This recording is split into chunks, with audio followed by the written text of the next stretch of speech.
So the second type of MS we're going to discuss is RRMS, or relapsing remitting MS. This is the most common type of multiple sclerosis that is diagnosed across the board. This is on average what most people who suffer from MS have. However, it's not as simple as it might sound. RRMS is very individualized. It's very different for everyone, and I'm going to show you a chart and explain why. So this chart kind of really helps explain RRMS. So you can have relapses, and when you have a relapse, your disability will increase. You'll start finding certain activities harder than others, dependent upon the type of relapse you have. And unfortunately, MS can show and have attacks in a variety of ways. It just depends on where in your brain or your spine that the attack is happening. Sometimes you have no clue you're in the middle of an attack. Other times it can greatly impair your life. You can get active. You can have it actively in a relapse without it worsening, or you can have it actively worsening and getting worse and worse and worse. You can be stable without activity. You can even have full recovery from certain relapses. It's very individualized. It's very different. There's so many different ways to experience a relapse without even realizing that's what it was. And I'm going to get into that in a little bit. But first, let's discuss how is RRMS diagnosed. So it is typically diagnosed through a brain MRI or a spinal MRI. And I'm actually going to share my spinal MRI with you guys. So this here is my thoracic spine, and if you look, there you can see that nice long black cord down the middle of my spine. That is my brain nerves attached to my spine that go all the way down. And then you'll see to the right of that, in that white area, which is a lot of the fluid and the myelin, I believe it's called. I might be wrong. Please do not perfectly quote me on that. I am not a doctor. You see those dark splotches that I have circled both up and at the bottom. That is scar tissue from previous MS attacks for me. I had quite a bit show in my spine. Not only did it show in my spinal MRI, it also showed in my neck MRI, which if you look at the top up here, that's my brain and the stem going all the way down, and all the way down here at the bottom, right here, you can see more scarring. For me, that is what made my doctor realize, oh shit, she has MS. Which I am lucky enough, the neurologist I was seeing actually specializes in multiple sclerosis, so he immediately picked up on it. And it was a combination of those scans and some muscle reflex tests and basic testing he did in his office with me that really gave it away. The other things that gave it away for me personally were when he did the little hammer to the knee to test your reflexes. My right leg went whoop, and my left leg did not move at all.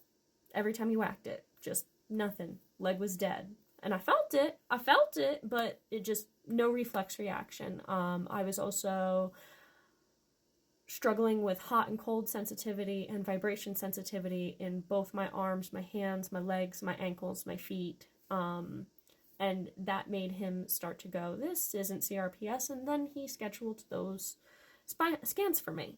I do have a brain scan coming in the future. I will share that with you guys. But that's not going to happen for a couple of months because I'm getting my injection first, which I'll get into injections and all of that in the future. But let's continue to learn a little bit about RRMS. So now I'm going to read off of the nationalmssociety.org page and kind of help explain it a little bit. We already know it's very individualized. It's very different for every person.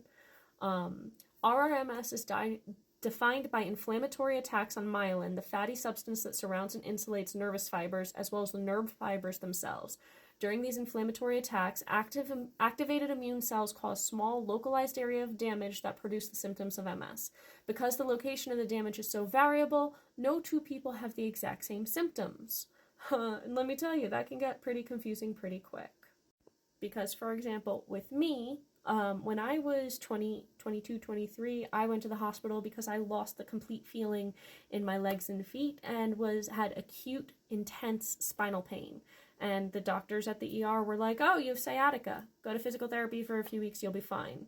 I was never quite fine. I have had consistent numbness and tingling in my feet ever since. It was just kind of dismissed. I've had cyclical vomiting episodes that last for months, to weeks to months. And and people are like, oh, you have CHS, you can't smoke marijuana anymore. No, it was an MS flare-up. And because, once again, it's so different with everybody else, it's not really caught until you're in your 30s, usually, typically. So the other two types of MS that there are progressive types. RRMS is not a progressive type of multiple sclerosis. While RRMS is defined by attacks or relapses of new multiple sclerosis symptoms, progressive forms of MS involve fewer attacks and characterized by gradual accumulation of disability. So instead of just it randomly potentially getting better or getting better a little bit or not getting better at all, it just kind of stacks and get worse and worse and worse and worse. People with RRMS tend to develop new brain lesions, also called plaques or scars, on MRI scans. People with RRMS tend to have more inflammatory lesions on MRIs, especially seen when gadolinium dye is used during the MRI. Think I pronounced that right? Don't know for fact. Contrast. When you have contrast, it'll show up. People with PPMS tend to have more spinal cord lesions than brain lesions, and PPMS is one of the progressive types we will talk about further. RRMS is generally diagnosed earlier than the progressive disease courses. Most people with RRMS are diagnosed in their 20s and 30s, although it can occur in childhood or later adulthood, while PPMS is typically diagnosed in the 40s or 50s. The transition from RMS to PPMS or SPMS generally occurs in people who have been living with RRMS for at least a decade. And finally, let's talk about the most common symptoms. The most common symptoms of RRMS include episodic bouts of bowel and bladder problems, fatigue, numbness, problems with cognition, learning and memory or information processing, spasticity or stiffness, and vision problems. People with more progressive forms of MS are more likely to experience problems with walking and mobility and gradually worsen over time, along with whatever other symptoms they might have. Whereas RRMS, once again, you're going to have that fluctuation. So we're going to end this here because this is getting quite long, because RRMS has quite a bit of information. And once again, I highly encourage you to research this, learn about this. It's important you do. It might be a rare disease, but I definitely didn't think I was somebody who had this rare disease, and I definitely do. So it never hurts to educate yourself, be knowledgeable, because also you never know, you might know somebody that has this and is struggling with this.